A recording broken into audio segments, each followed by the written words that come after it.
SAP FICO Tutorial. SAP FE stands for Financial Accounting, and it is one of important modules of SAP ERP. It is used to store the financial data of an organization.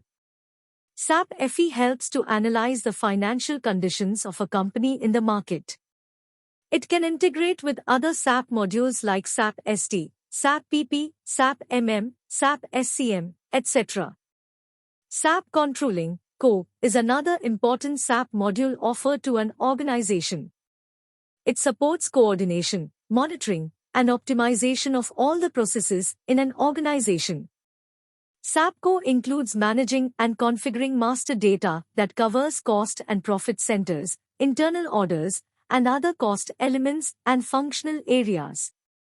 This is an introductory tutorial that covers the basics of SAP FICO and how to deal with its various modules and submodules. Audience. This tutorial will be extremely useful for professionals who aspire to learn the ropes of SAP FICO and implement it in practice.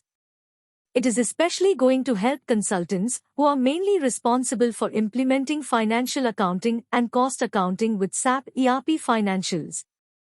Prerequisites. It is an elementary tutorial, and you can easily understand the concepts explained here with a basic knowledge of how a business deals its financials. However, it will help if you have some prior exposure to accounting and how to deal with financial data.